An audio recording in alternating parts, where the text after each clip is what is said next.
It's time for the Longines Chronoscope, a television journal of the important issues of the hour, brought to you every Monday, Wednesday, and Friday.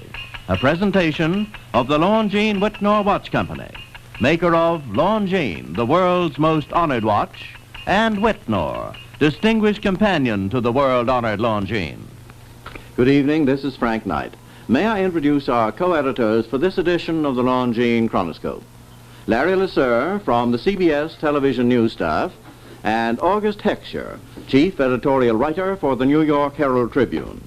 Our distinguished guest for this evening is the Honorable Ernest A. Gross, former United States Ambassador to the United Nations and Assistant Secretary of State.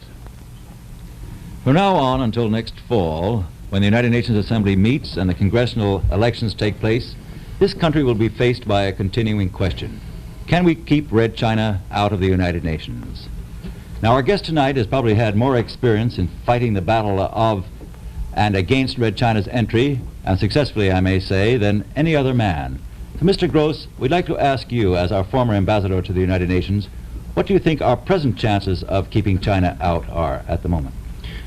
I feel very confident that the Communist Chinese government will not win its seat in the United Nations, either in the General Assembly when it reconvenes, or in the Security Council. And I believe that will be impossible because the great majority of the countries in the world, I think this applies to the Western European countries, to all of Latin America, now with perhaps no exceptions, the British Commonwealth, and several countries in Asia and several countries in the Middle East will oppose the Chinese Communist representation in the United Nations. But Mr. Gross, for example, in 1950, before Korea, was there any comparable united sentiment against the admission? It was not nearly as strong. In the Security Council in 1950, before Korea, the Chinese Communists came very, very close indeed to winning a seat on the Security Council. There is no doubt that in the General Assembly there was strong sentiment in favor of seating the Chinese Communists. Well, Mr. Gross, are we against Red China's entry in the UN because she's an aggressor now, or because we hope someday to overthrow her revolutionary government? The problem of representation of a member state such as China is a different problem than the one of admitting a state into membership in the United Nations. It seems like a technical difference, but under the Charter of the United Nations, it's a very important distinction. You mean China is already a member of the United Nations? China is already a member of the United Nations. The question is who is to represent China. Now, China now has a representative. In the Security Council, the representative is Dr. T.F. Chiang, who is a very able and distinguished, one of the leaders of the free world cause in the United Nations. He remains the representative of China until he's replaced. In the General Assembly, the delegations of the nationalist Chinese government have been very distinguished. They would be replaced by the Communist Chinese if they won their seat. Well, Mr. Gross, when you were our ambassador to the United Nations, you said that the admission of Red China to the United Nations, or the ousting of nationalist China, was not subject to the veto, but the present Secretary of State, Mr. Dulles, says it is subject to the veto. How do you explain that? In January of 1950, on instructions from the government, I did announce that the position of the United States government was that we were opposed to the admission of Red China to the Security Council, but that we would accept a majority decision. You didn't say, therefore, that a veto was impossible. You said you didn't want to use the veto. Well, we said that we would accept the decision. Actually, our position was based upon a very simple and logical point. The fact of the matter is that the Charter of the United Nations provides that procedural questions in the Security Council are not subject to the veto. The question of who represents a member state has been regarded as a procedural question. And it's there's a very simple common sense reason why. Because you see, if a permanent member of the Security Council, one of the so-called Big Five, had the right to veto in the case of who represented a government who was on the Security Council, then my good friend Dr. T.F. Tsiang, I hope he stays on the Council for a long, long time. But Dr. Tsiang, the nationalist Chinese representative, could veto his own replacement because he represents China. China is a permanent member of the Security Council, and therefore there would be no chance of his being replaced. The question of the United States using its veto would never arise. The Chinese could use it themselves. The Chinese would probably use it themselves. Well, does this mean, Mr. Gross, that if Guatemala's new government were on the Security Council, that Russia would veto it? Well, that's an interesting point, because if Guatemala were a member of the Security Council and the communists, the Soviets, did not like the new government, they would veto the replacement of the representative of the former government of Guatemala. So there are very practical reasons, therefore, why we should rely upon the straight majority principle and not get into the complications which would be caused by the application of the veto, which I think is unnecessary in any event. Well, nevertheless, in the Assembly, what sort of a vote will be needed there to keep Red China out? Well, will under a majority of 31, a simple majority, under or the two-thirds? Charter of the United Nations, it provides that in the General Assembly, votes on important questions have to be taken by a two-thirds majority. And of how do those you decide? Yes, what is an important question? Well, the procedure is that the majority of the members of the Assembly decide whether or not it is important. If the majority decides it is an important question, then it requires a two-thirds vote to carry a proposition.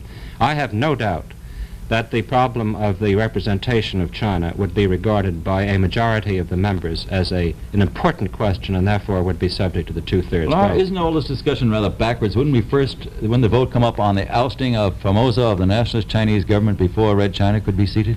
Well, what happens in the General Assembly is that each time there's a session of the Assembly, both rival candidates present their credentials, you see, so that the Credentials Committee, which is appointed each time the Assembly begins its session once a year, has to pass upon which contestant, which competitor is entitled to the seat for that government. Has Red China actually been doing that Red China has been sending a telegraphic communication. They've not been given visas to appear in person at the UN headquarters, but they've been sending a cable regularly and dutifully each time the General Assembly convenes and claiming the seat. Would you actually feel, or did you feel during your representation at the United Nations, that Communist Russia actually wanted Red China to be a member of the UN? Well, I felt that while I was in the UN that I could never read the mind of the Kremlin. I believe that they have acted consistently as if they wanted the Red Chinese alongside them in the Security Council, and I believe that that's the case. I think it's kind of subtle to look for reasons Mr. against Gross, are there conditions which can be laid down and made clear to the world on which we would admit Red China at some future time? Is there some pattern of behavior to which it would have to conform? Well, it's important to try to define the reasoning there. Of course, our basic point must be that we should not support the admission of Red China to the UN unless and until we consider it to be in our national interest to do so. Now, in the future, in the indefinite future, if we say that we shall never, under any circumstances, support Red China's admission to the UN, we are trying to outguess our own national interest. My own conviction is that we should not support the admission of Red China to the United Nations until and unless we decide that our support of their admission to the UN is more likely to induce them to change their course of conduct and bring them into compliance with the standards of civilized behavior. Mr. Dulles has said that the UN is not a reformatory, so letting them into the UN would not reform them. They have to purge themselves first. The UN is not a reformatory, I quite agree. I think it's more like a hospital. It's supposed to reflect the state of the world, as Mr. Dulles pointed out in his very excellent book written in 1950, War or Peace. And it is, of course, supposed to be, by design, a fair reflection of the divisions and tensions of the world. I do not myself draw much of a distinction between communist China and communist Russia so far as bad behavior is concerned. Well, do you think, Mr. Gross, that if some sort of agreement is reached in Indochina, as seems possible from the news we've had recently, that the chances of Red China's entry into the United Nations will be better?